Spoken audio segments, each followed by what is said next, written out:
born and raised right here in Waterloo, Iowa, at the old St. Francis, it used to be called, and now it's the Department of Human Services on Independence in Idaho.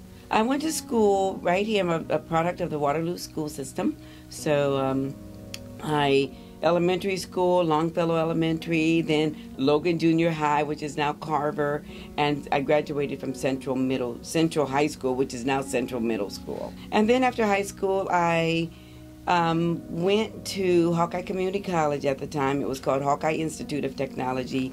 Received a 2-year degree in textiles and fashion merchandising, which is really my love of arts and the arts and creativity and things like that.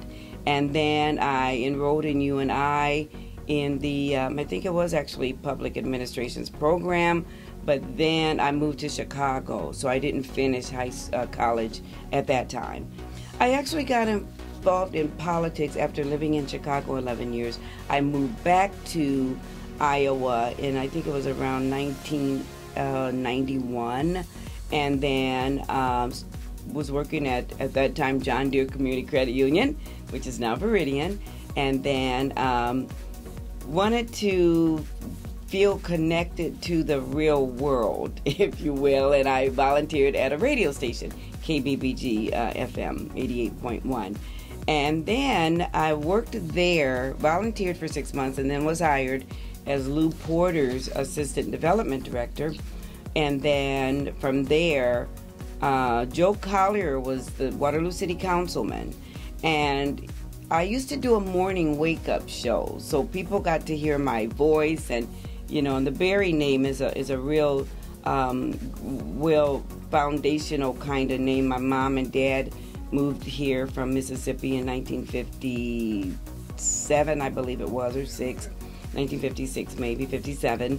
And so the Berry name was a real foundational kind of well-respected name. In any event, Joe Collier was on the Waterloo City Council serving the 4th Ward. He decided he and his wife would move to Omaha. And he approached me and said, Deb, he and Mayor John Roof at the time, would you be interested in running for office? And so, actually, Mayor Roof came in later. Joe approached me. We had a conversation with Mayor Roof, and I said, sure. So I was actually on his ticket. So you had a Republican and a Democrat on the ticket. And, of course, local politics are nonpartisan, so it really didn't matter at that point.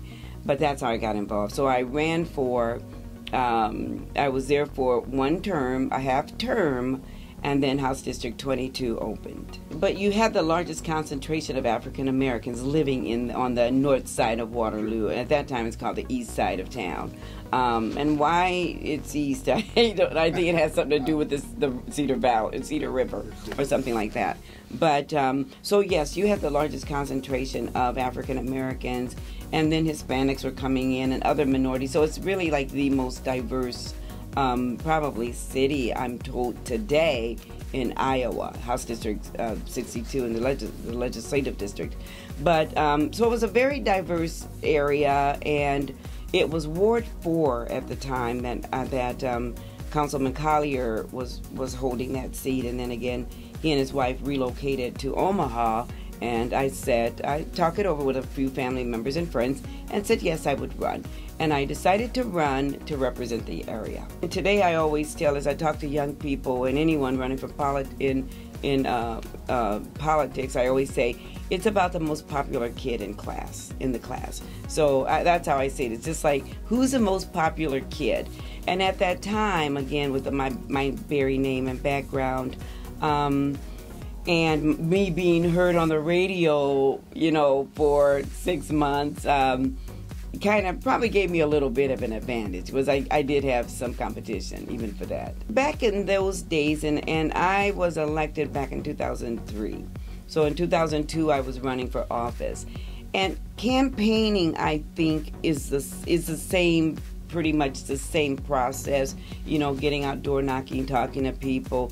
And again, people like you. Do they like you? Because they want to vote for you and want to elect you because you're likable, you're electable, and also you're smart. I mean, you have to be a public speaker, know how to communicate a message. And it's interesting how life is.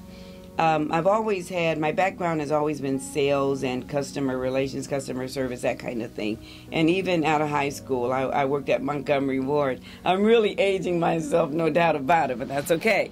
And that's where I really began to learn sales and customer service, talking to people.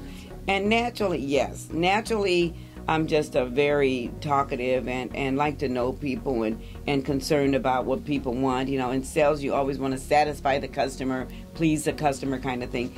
And so campaigning was kind of the same thing for me, where I was genuinely concerned and wanted to know what people felt, what the issues were that were important to them.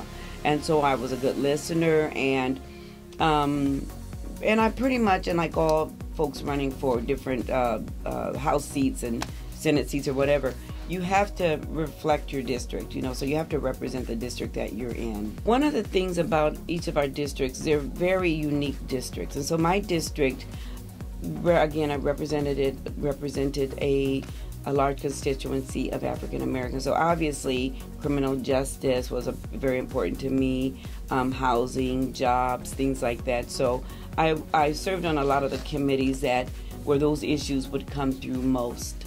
But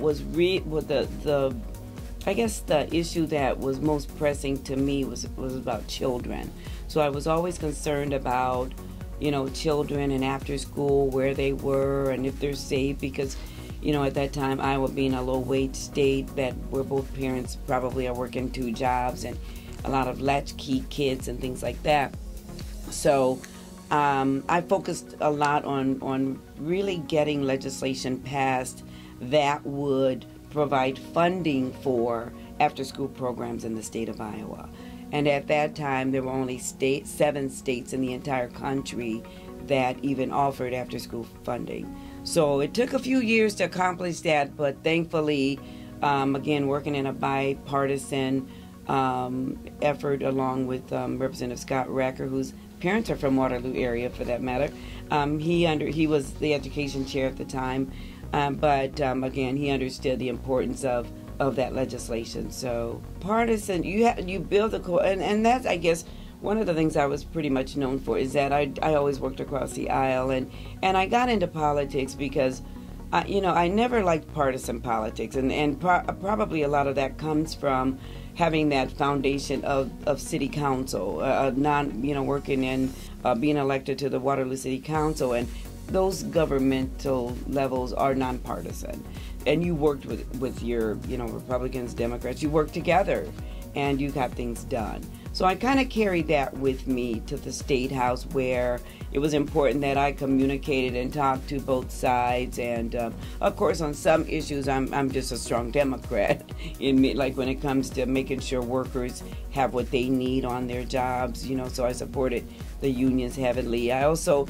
believed in, I believe that business owners, I believe that it's important to have an open communication, and you have to just work together to get anything done.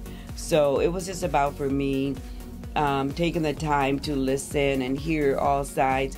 And one of the things that I really pride myself on when I was there, if I would meet with the various opposing groups on an issue, I would say to them, I said, okay, I've heard your side, I've heard your side. Now I need you two to come together and reach a consensus, because I can't make that decision for you. You have to work together and come to an agreement in some way. So there's going to be some sacrifices made on both sides, but you have to. It was really, the first year that I was there was something new they started, where they did have other veteran legislators mentor the new legislators. And so, yes, I did have one lady who worked with me my first term, which was helpful. Who was that? And that was Representative Cindy Winkler, and she was out of the Quad Cities area. There was a time in the legislature when Democrats were in control of the House, the Senate, and had Jack Culver as governor. There's this rumor that Democrats are tax and spend liberals and things like that. I hate those labels more than anything, because that was not the case. We're very conservative in our spending. We were, but the thing is it's the priorities might change, the priorities. And so, of course, we want to make sure that Democrats want to make sure that the kids, working people, teachers, those kind of groups are taken care of, and just getting their fair share, you know what I mean? And so we focused a lot on the human aspect of it all, if you will. And so funding was, and I remember when Republicans, because some of the committees I served on the most was Health and Human Services Appropriations, which was a tough committee, so tough that I eventually said I can't do it anymore because it was too emotionally draining, and there was never enough money to meet all the needs. And at that time, Representative Dave Heaton was the Republican chairman of that committee. But funding and money was always just never was enough to meet the needs, and that was just too heartbreaking for me, because I felt like priorities should be common sense kinds of things, making sure that, you know, you fund Department of Human Services, and you fund you know, just anything where it relates to children and families to the utmost. Just take care of the kids and education. But, you know, again, it's about priorities. I think it's important that you represent, you know, the world is, this country is diverse, the state is diverse, and there's diverse opinions and thoughts. And so it's just, to me, it's more about how do we work together and really get things done for the people of the state that we represent. Not, you should never put party over the people. I just don't agree with that at all. Well, when I came on board, we made history. There were 4 minorities. And we were all women. We had 3 of us were African American, and one was, there were 3 of us who came that made history. 2 African American and 1 out of Indian woman out of Cedar Rapids. So yes, and so we made history that day, and so it was a beautiful time. I don't think that we were treated any way differently. I think women in general might have a hard time in a male-dominated legislative environment or political environment, because since the start of the country, it was more about, it was about men, and white men at that, who ran the country. And so, which I think is, why the women's suffrage movement was important, because, women had no rights either. It was just a tough time in America's history, and let alone if you're African American, where we were back in those days. We were slaves or sharecroppers and 3/4 human beings at that time. And so, so I would say that when I came to the Iowa legislature, things were starting to change a little, change somewhat, because you did have other women in the legislature, but you just didn't have African American women, not more than 1 at a time. So I think when you talk about the hot button issues like same-sex marriage and abortion and things like that, I happen to believe that a woman has a right to choose, but I also believe that life begins at conception. So I'm just one of those weird Democrats. But I think a woman has a right to decide whatever, and then it's between her and God when ultimately done. But so I get the argument, but we have to protect the children, the babies, and things like that. But you don't cut the funding that will help take care of the babies when they get here, which is what I saw in the legislature. And I think that was the most frustrating part of all of it to me was, I understand the argument, but then you don't cut the funding for families, poor families. you've got to take care of them when they get here. And then how could you be against a death penalty? So what end is better to, murder is murder, killing is killing, if you really are honest about it. So I don't subscribe to either. But again, I think a woman has a right to decide what's best for her at this time in her life. It's interesting. People can sometimes see things in you that you don't see in yourself. And so I kind of watched even the young kids, at the university, and I can see they have that fire in their belly to be an advocate or be outspoken or or really care about the human rights of their fellow classmates. To me, they could be ideal candidates. However, I always have to say to them, but you have to remember, you might be more powerful as an advocate doing what you're doing than being a politician, because again, you're one of 150 people. So you're not able to push your own agenda too much. But not saying that you can't, but if you feel as if you are doing, I want to do the will of the people. Because when I went in, again, I went in thinking I would change the world. Maybe I was a little idealistic, but I felt that because I've always been the type that cared about people. And I think it's important to have people in office that feel that, that really are there for true, authentic reasons, because I really want to make a difference and impact the lives of the people in my district. I believe I've done that. I feel really good about the things I supported. Again, I represented my district. And once you do that's just a great feeling. So I say to young people, follow your heart, follow that desire that you have. Now, if you feel that you want to run a higher office, because I don't know what God has for you in your path in your life. Maybe it is for you. But connect yourself with the people that are smarter than you, the people who've been there, and people who can guide you. And I always say, but the best navigator in all of this is just to trust your gut. Trust and do what is right. The worst thing to do is be pressured into doing something you don't believe in. That's the worst of it all. And don't do that. And I can't say that I've ever been pressured into doing anything I didn't believe in. Well, one of the biggest things I try to do is educate people. And I find with the younger people, they don't know the history. They don't know the past much, other than what they know, and which is not a lot. So I even say to my very own nieces, I've been where you're going. So I'm like I'm your history book. I can tell you things that you don't have the answers to, and my great nieces. So I think it's important that our young people, our millennials and younger, that they truly know the history. And I'm very concerned that I don't think they do know. And that's why I'm seeing, and we see a lot of the same mistakes and the chaos that we see in the world today. Because if you don't know your past, you're doomed to repeat it.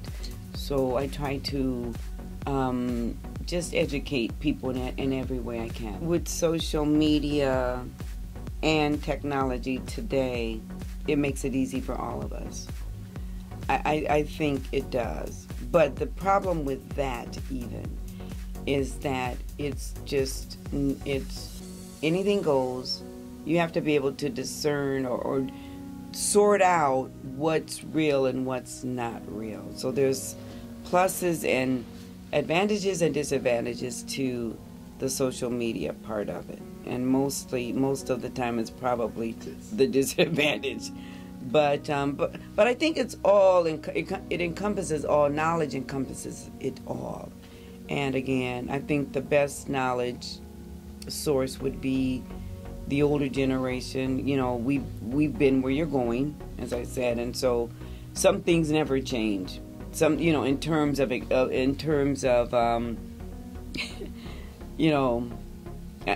this is kind of petty, but if you have a boyfriend who's not nice to you, then guess what? I've had a boyfriend who wasn't nice to me, so that's a red flag to get away from that boyfriend, So, and sometimes young people may not understand just some things about life. So I think it's not only social media, it's technology, it's the internet, it's family, friends, people who've been there, people who you admire, what you want to be in life. You get yourself with somebody who's doing what you want to do, all of those things.